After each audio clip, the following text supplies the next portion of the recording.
कान खोल करके सुन लो रे सब लोग, कल 5 जून गुरुवार के दिन पड़ रही है दशमी तिथि। और यह दशमी तिथि इतनी खास है, यदि घर का कोई भी एक व्यक्ति छोटा हो या बड़ा हो, कल दशमी तिथि गुरुवार के दिन यह एकमात्र 5 कनेर के पुष्प वाला उपाय कर लेता है तो उसे घर में कभी धन लक्ष्मी की कमी नहीं होती। श्री शिवाय नमस्तुभ्यम। हर हर महादेव। देखिए कल दशमी तिथि है और विशेषकर मेरी माता बहनों से निवेदन है कि कल दशमी तिथि के दिन आपको मात्र यह 5 कनेर के पुष्प वाला उपाय अवश्य करना चाहिए। देखिए नया उपाय है, इस उपाय में कुछ बदलाव भी किए गए हैं, तो आपको कल दशमी तिथि के दिन अपने गांव के शिव मंदिर में जाकर के इस उपाय को अवश्य करना चाहिए। देखिए यदि आपको ऐसा लगता है कि आपके जीवन में बहुत ही ज्यादा दुख कष्ट चल रहे हैं जो कि कभी समाप्त ही नहीं हो पा रहे हैं, तो आपको या फिर आपके परिवार में से कोई भी एक व्यक्ति ये 5 कलर के पुष्प वाला उपाय कल 5 जून गुरुवार दशमी तिथि के दिन अवश्य करें। देखिए यदि आपको ऐसा लगता है कि घर में एक आप ही ऐसे व्यक्ति है जिसके जीवन में दुख कष्ट चल रहे हैं, या फिर पूरे गांव में से आप ही है कैसे व्यक्ति हैं और आप भगवान को खोजते रहते हो कि भगवान ने मुझे कुछ क्यों नहीं दिया, तो शायद आपकी राशि में दोष चल रहा होगा या आपके भाग्य में चल रहा होगा। तो हम ग्रह एवं नक्षत्र के द्वारा पता करते हैं कि आपकी राशि में कौन से दोष चल रहे हैं या आप पर कौन से दोष है, जैसे कि काल सर्प दोष, वास्तु दोष, पितृ दोष या फिर कोई अन्य दोष। यदि आपको भी पता करना है तो आप आपका नाम और आपकी राशि कमेंट बॉक्स में लिख दें, हम आपकी राशि से जुड़ा भाग्य भी बताएंगे और आपको यह भी बताएंगे कि आपको किस उपाय को करना चाहिए। तो चलिए अब हम सबसे पहले कल 5 जून गुरुवार दशमी तिथि के दिन 5 कलर के पुष्प वाले उपाय के बारे में समझ लेते हैं तुझे कि इस उपाय में नई विधि है और आपको इस उपाय को किस मुहूर्त पर करना चाहिए। तो देखिए दशमी तिथि का शुभ मुहूर्त रहता है वह प्रदोष काल का रहता है, लेकिन मेरी कुछ माताएं बहनें ऐसी भी रहती हैं कि जो प्रदोष काल के समय शिव मंदिर नहीं जा सकती है या फिर प्रदोष काल के समय वह इस उपाय को नहीं कर सकती। आपको किस उपाय को करना चाहिए, तो चलिए अब हम दिक्कत वाली बात नहीं है, लेकिन यह 5 करने के पुष्प वाले उपाय को अवश्य करना है।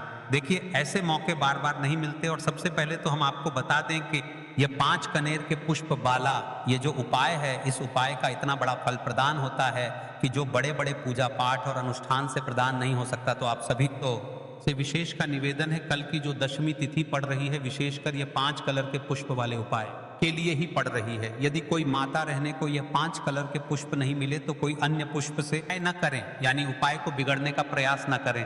आप दूसरा उपाय भी कर सकते हैं।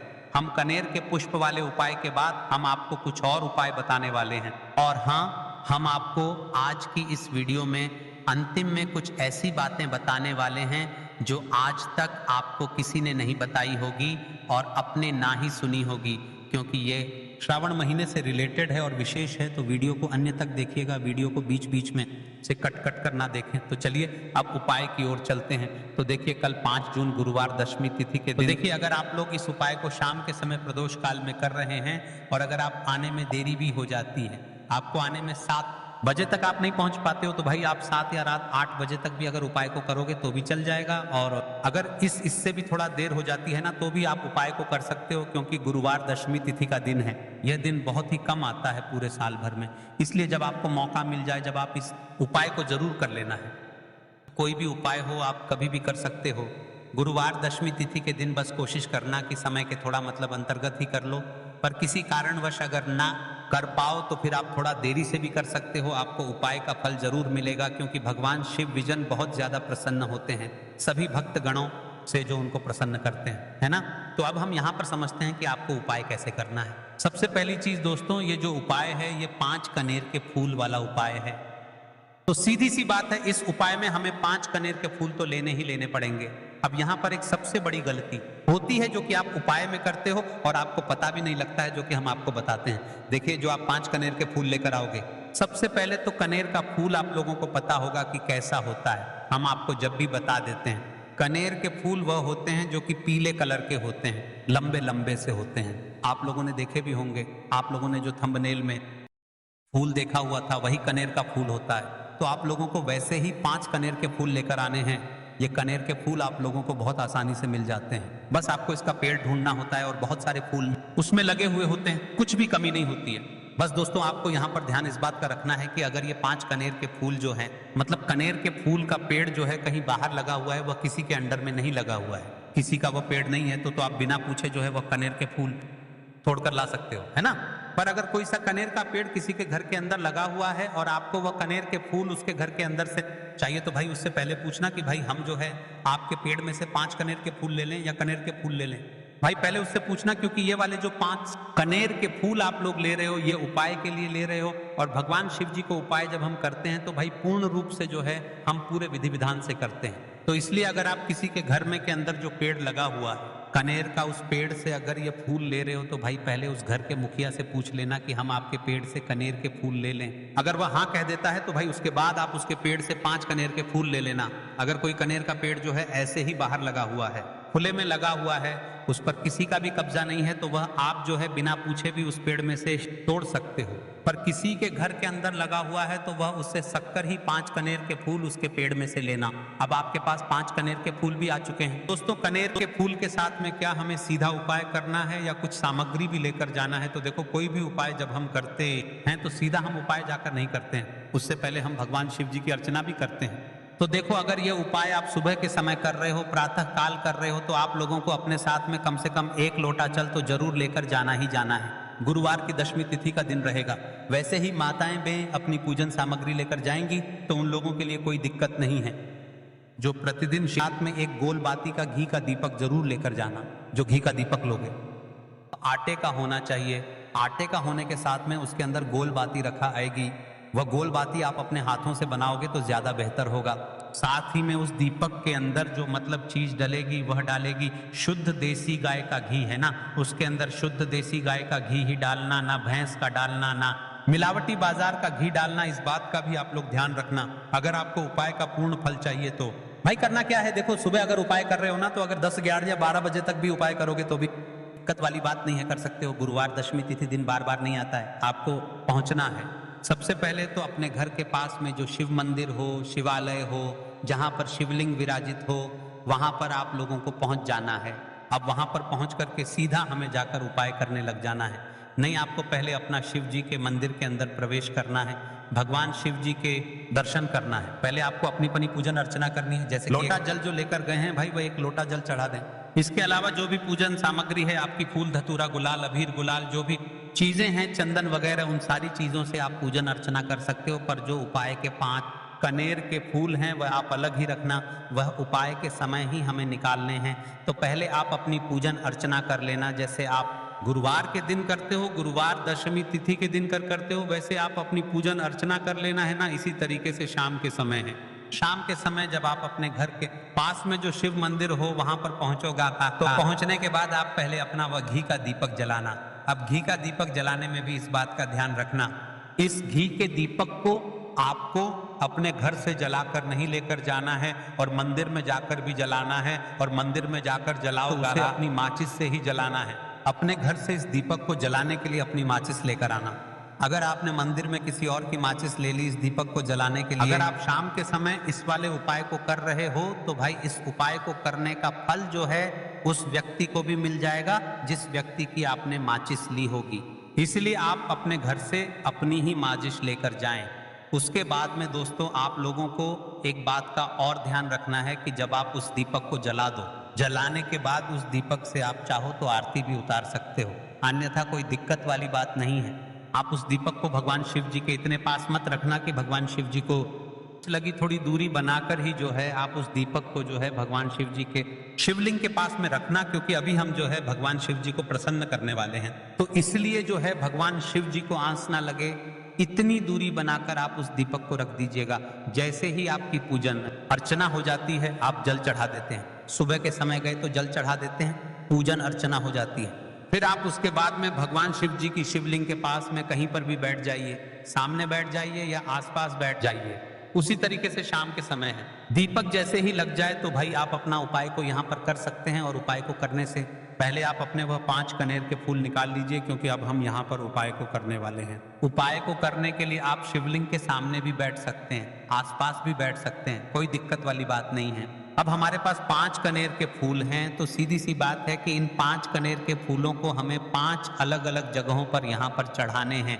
अब वह 5 अलग अलग जगह कौन सी हैं वह हम आपको बताते हैं। देखिए 5 अपने कनेर के फूल आप अपने सामने निकाल कर रख लीजिए।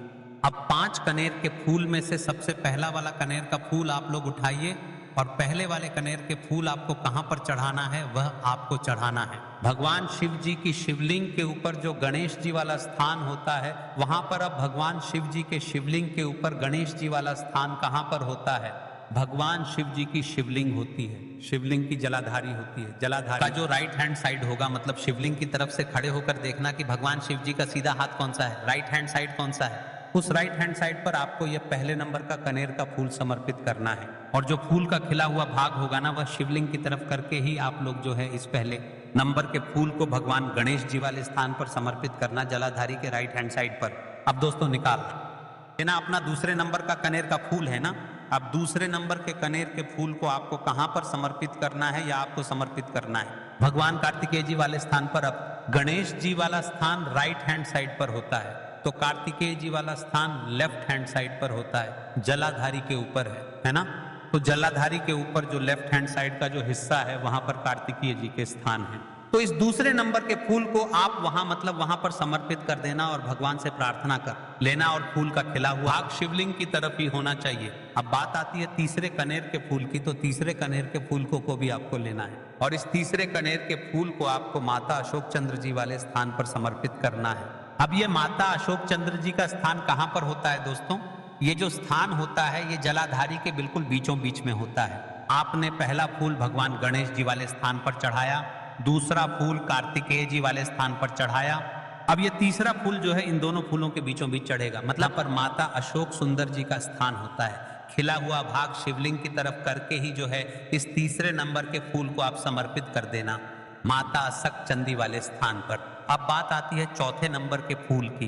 तो दोस्तों जो चौथे नंबर का फूल होगा ये आप लोगों को कहां पर समर्पित करना है, ये आप लोगों को समर्पित करना है भगवान शिव जी की शिवलिंग के ऊपर जो एक पात्र टंगा हुआ होता है जिससे बूंद बूंद करके जल टपकता है, जिसके अंदर शिव जी की 5 बेटियों का स्थान होता है, जया, हरा, शामली, बारी, दौतली और देव। उस पात्र के अंदर जो है आप लोगों को क्या करना है, यह चौथे नंबर के फूल को समर्पित करना है। अगर किसी कारणवश आपका वह पात्र जो है शिवलिंग के ऊपर जो पात्र टंगू होता है जिससे बूंद बूंद करके जल टपकता है, वह पात्र उपस्थित ना हो तो भाप को क्या करना है कि शिव जी की 5 बेटियों का नाम लेकर जया, विष, हरा, शामली, बारी, दौतली और देव का नाम लेकर जो है इस चौथे नंबर के फूल को आपको जलाधारी के ऊपर ही कटी शिवलिंग का जो कटी भाग होता है, मतलब जलाधारी के ऊपर ही जो भाग होता है ना, वहां पर समर्पित कर देना इस चौथे नंबर के फूल को, है ना।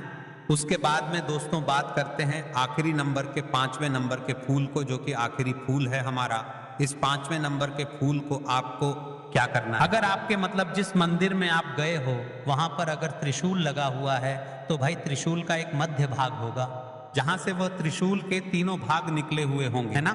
तो आपको वह त्रिशूल का एक मध्य भाग देख लेना है। उस मध्य भाग पर आपको इस 5वें नंबर के कनेर के फूल को छुआ है, स्पर्श कराना है, और स्पर्श कराने के बाद इस 5वें नंबर के फूल को आपको क्या करना है, भगवान शिव जी की शिवलिंग के ऊपर समर्पित कर देना। अब दोस्तों अगर वह मतलब जो है त्रिशूल ना भी हो आपके मंदिर में उपस्थित, तो आप सीधा सीधा ये जो 5वें नंबर का कनेर का फूल है ये भगवान शिव जी की शिवलिंग के ऊपर समर्पित कर देना। बस ध्यान इस बात का रखना कि जो खिला हुआ भाग है फूल का वह सामने की तरफ होना चाहिए, जलाधारी की तरफ होना चाहिए, और डंडी का जो भाग है वह शिवलिंग के पीछे की तरफ होना चाहिए। फूल की है ना, तो इस बात का आप लोगों को ध्यान रखना है। जैसे ही आप लोग को ये 5 फूल समर्पित कर देते हैं, वहीं पर भगवान शिव जी के शिवलिंग के पास में बैठकर जो है हाथ जोड़कर विनती कर कर अपनी वह मनोकामना बोलना, जिस मनोकामना के लिए आप लोग यह वाला उपाय कर रहे हो, अपनी वह दुख और समस्या बोलना जिसके लिए आप लोग अपना यह वाला उपाय कर रहे हो। अपनी किसी भी एक मनोकामना के लिए यह वाला उपाय करना। 2-3 मनोकामना एक साथ मत बोलना, कोई भी एक मनोकामना बोल देना। अपने 5वें नंबर के फूल को चढ़ाने के बाद और चढ़ा दो, तो भाई 2 मिनट भगवान शिव जी के नाम जाप कर लेना। उसके साथ में दोस्तों आपका ये उपाय यहाँ पर पूर्ण हो जाता है और आप अब भगवान शिव जी के दर्शन करके उनको धोख देकर अपने घर पर वापस जा सकते हो। इसी के साथ में दोस्तों इस उपाय को करने से आपको बहुत ही बड़ा फल मिलेगा। दोस्तों, आज की इस वीडियो में हमने आपको पूज्य गुरुजी द्वारा बताया गया 5 कनेर के फूल का उपाय बताया, जो आपको अवश्य करना है। देखिए, उपाय तो यहीं पर समाप्त हो जाता है, लेकिन अंतिम में हम आपको कुछ विशेष बातें बताने वाले हैं। जानने से पहले देखिए, आप सभी हमारे उपाय को देखते हैं, शॉर्ट वीडियो को देखते हैं, तो आपसे विशेषकर निवेदन है कि इस चैनल पर हम जो भी उपाय डालते हैं वह प्रदीप मिश्रा की प्रमुख आवाज नहीं है। हम उनकी आवाजों में आपको उपाय को समझने का प्रयास करते हैं, ताकि आप उनकी आवाज में अच्छे से उपाय समझ ले। और देखिए, आपसे विशेषकर निवेदन है, अब श्रावण महीना आने वाला है, उसे श्रावण महीने के कुछ ही दिन बचे हुए हैं, तो आपसे विशेषकर निवेदन है कि चैनल को सब्सक्राइब कर लेना, कहीं चैनल आपके हाथ से निकल ना जाए, क्योंकि हम अब आपको कुछ ऐसे उपाय बताने वाले हैं जो आपको श्रवण के महीने में करने हैं, और जो गुप्त उपाय थे इतने सालों से श्री शिव महापुराण की कथा में, जिन्हें आज तक बताया नहीं गया, उन उपायों को हम आपको बताएंगे। और श्रावण महीने का हर एक दिन बहुत ही विशेष और विशेष कार्य होता है, क्योंकि श्रावण महीने के हर एक दिन का फल प्रदान होता है। तो आपसे विशेषकर निवेदन है, आपको हम ऐसे ऐसे उपाय बताएंगे। उसे श्रावण महीने में एक चावल का भी महत्व होता है, तो आपसे विशेषकर निवेदन है, हर रोज दिनांक के उपाय देखने के लिए हमारे चैनल को सब्सक्राइब कर ले, वीडियो को लाइक करें, और आपकी जो भी समस्या हो, आपके जीवन में जो भी समस्या चल रही हो, आप वह समस्या हमें बता सकते हैं, हम उसे समस्या का समाधान निकालेंगे। हालांकि हम आपकी समस्या का उपाय तो नहीं बता सकते, लेकिन हम आपको पर्सनली कांटेक्ट करके आपको अवश्य बता सकते हैं। तो आप आपका नाम और आपकी ईमेल अवश्य दे दें, हम आपकी समस्या का हाल भी करेंगे और उसका समाधान भी बताएंगे। तो इसी प्रकार से यह उपाय अब समाप्त होता है। मिलते हैं अगले वीडियो में। श्री शिवाय नमस्तुभ्यम। हर हर महादेव। मेरे महादेव की कृपा आप पर सदैव बनी रहे। जय श्री महाकाल।